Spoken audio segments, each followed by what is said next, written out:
Another sudden change.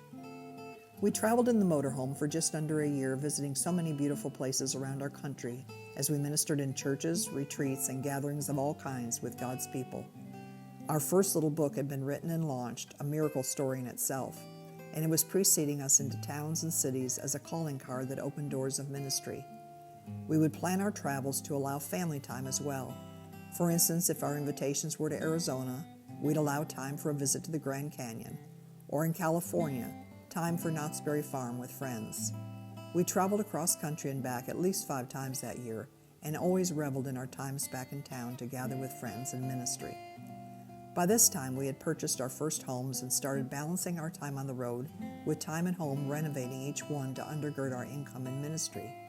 We'd work for 6 weeks or so on renovations and then travel for 6 to 8 weeks on the road in ministry.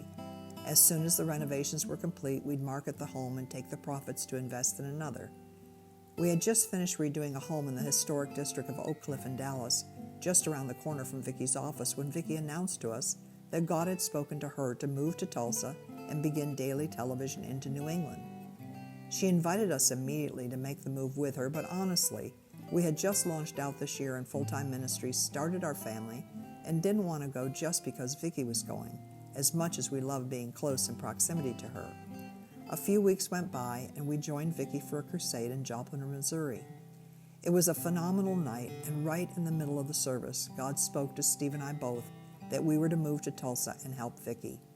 We were suddenly overwhelmingly excited about the prospect and went to Vicky's hotel room the following morning to share with her what we were feeling. She threw her head back and laughed and said, "That's great, because Steve, you're going to co-host the program with me, and Barbara, you're going to teach the word on it." So needless to say, we put our home on the market as we continued our travels, taking the next possible window to travel to Tulsa and hunt for a new home. We spent 3 full days looking and looking, but nothing was really speaking to us until we drove around a small neighborhood in Broken Arrow of Victorian replicas. We turned the corner to see a yellow Victorian dollhouse with a for sale sign in the yard. We had already left the realtor and were heading out of town the next morning. I took my chances and knocked on the door to see if the owner might consider showing it to us. A young girl answered, and I explained. She let us come in and look around and took our number for her mom as we excitedly left the house, cautiously optimistic. We absolutely loved the house, but had no idea of the price. That evening, we spoke with the owner and told her why we were moving to town. She had recently been widowed and was a Rhema Bible School graduate. She felt compelled to offer us the home at a discount to invest in what we were doing, and we made plans to draw up an agreement the next day. The house value was double in price of the last house we'd owned, but with the prospects of our own home sale, we felt comfortable with the house payment, etc. But now we had to get a bank to agree to a loan $100,000 to a young couple who were moving to Tulsa, Oklahoma to volunteer themselves in a daily television program with no secured source of income. The first application returned, "We regret to inform you." Then another. There wasn't a lender who was willing to take the chance. That night I had a dream.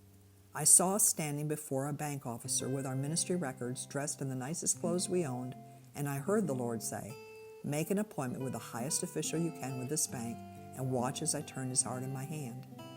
We needed to be in Tulsa to begin daily television on September 1st. We had not sold our home in Dallas, and we had no home to move to in Tulsa. We decided right then that if we had to live in our motorhome, we were going. Our dear friend Sandra Meyer was a phenomenal Bible teacher and had taught on the passage from James 1, "Count it all joy when you encounter various trials." She said the original language actually meant to throw a party. We secured an appointment with a banker, and then we decided that night before the scheduled meeting to throw a party. I baked a cake and designed it to look like our Victorian dollhouse. I bought balloons, noisemakers, and streamers, along with thousands of dollars of play money that we could just throw around. We invited friends to celebrate the victory with us even before the battle was won. We shouted and praised and had the best time.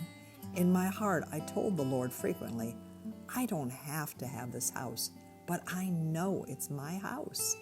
The next day, it played out just like God said.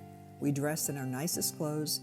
We stood before the official in the bank. We shared more about our source of income in the ministry and proven records, and then watched as God turned his heart in his hand, and he agreed not only to loan us the funds, but an interim loan on our Dallas property to secure the timing to get us to Tulsa. So in September, just before our firstborn's first birthday, we launched the weekly TV program into New England. Since it was live daily, we didn't have time to travel by motorhome anymore, so we sold it and traveled by plane to churches on weekends. We met every evening with guests to pray for about an hour before the program and then went live.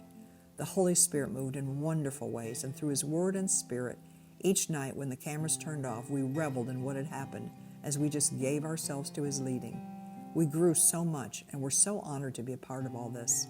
At the time, God was preparing a highway of favor for us when 3 years later we heard again, "Move east," and this time it meant a move to New England. We still weren't sure where and found ourselves praying diligently into God's plan. We thought maybe downstate New York, trying to continue broadcasting in TV with TBN there, or basing at one of the churches we'd gotten acquainted with over the years of travel in and out of New England. But God instead had a very definite plan that hadn't entered our minds. We were in New England staying with friends in Connecticut while ministering in the area when I fell asleep in the afternoon and had a dream. In it, I saw Steve and I based at a church in Winchester, Massachusetts that we had been to with Vicki. We'd only briefly met the pastors, but had already been in contact with them to meet for breakfast the next morning on our travels. I saw us teaching in their Bible school, our now nearly 5-year-old attending their Christian school, and us continuing to travel in and around New England based from their church. Well, I woke from the dream and laughingly began to share with Steve and everyone else in the house how I now had everything figured out. When I turned to look at my husband, he had tears in his eyes, and he said, "That's exactly what God showed me." The next morning, we kept our breakfast date with the Del Turcos and committed not to share a word of what we were hearing. Sometime in the middle of the meal, Verna turned and looked at us and said, "We know you're coming." We said, "You do?" And from there, we prayed and left it in God's hands to work out the details and have His way in it all. Months later, we made the cross-country move and settled into New England and our call there.